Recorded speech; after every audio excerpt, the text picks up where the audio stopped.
So I just finished reading Percy Jackson's newest book. It's called The Chalice of the Gods, and I read the original Percy Jackson series, many years ago. When I was probably a preteen, and then I read the second series that followed up afterwards, the Heroes of Olympus series, when I was preteen and teen, probably. And I love them. I mean, I had always been a Harry Potter fan, a fan of fantasy books. I had read the Hunger Games series, books like that. And so, yeah, I've always had, an enjoyment out of books like that. And so when I heard that Percy Jackson is not only having its own Disney Channel or Disney Plus show, which I think released already in December 2023, and the season one is still being released right now. I haven't seen it yet, but to hear that and also hear that there's going to be a new book that will continue Percy's point of view of the story, I was very excited to hear about that. And so I went to the library, which is why I'm not holding it right now because I already returned it. It was due, but no, it was a good read, and it didn't take that long to read. I had forgotten how it feels to read a like adolescent's novel, and so it's a much easier read than I anticipated. I mean, I guess I'm just not used to reading for fun anymore. So it was a great book to get back into the joy of reading for, and it remained true to the series.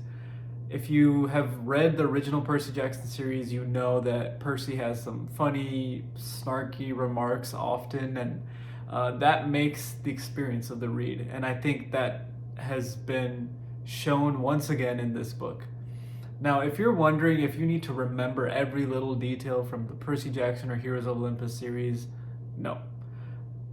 There's only maybe one or two references to Heroes of Olympus, and then there were quite a few references to the original five books from the Percy Jackson series, like, you know, very basic things like, oh, there's a labyrinth, which is the title of the fourth book, or it's part of the title of the fourth book. And then, Percy has a sword that's actually a pen, and if he unlaps the pen, it turns into a sword. Like, general things like that. So you definitely don't need to go reread the books, although I'm sure if you did, it would be a fun endeavor. So yeah, that's a little bit about, if you need to know the rest of the books or not. But as a review, I love the book. I think it was a very simple read, a very quick read. If you're looking for something, like extremely mentally stimulating, this is not it. I wasn't like on the edge of my seat during the entire book. Whereas, when I read the first five when I was little, I was on the edge of my seat quite often. So maybe that's just on account of being older now that I'm reading it, or it's just that I'm desensitized to, the excitement from books because of, I guess, the world we live in now, which is full of smartphones and short form content and YouTube shorts and whatnot. But hopefully it's not the latter. But yeah, I would say it's still a good read, and I would recommend it if you have the chance, especially if you're a fan of Percy Jackson. And with all this Disney Plus show, talk going on with the Percy Jackson series, I think it's an ideal read to get back into for the year.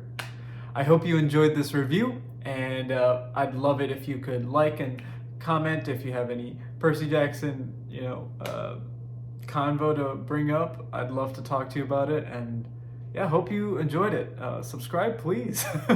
See you in the next video.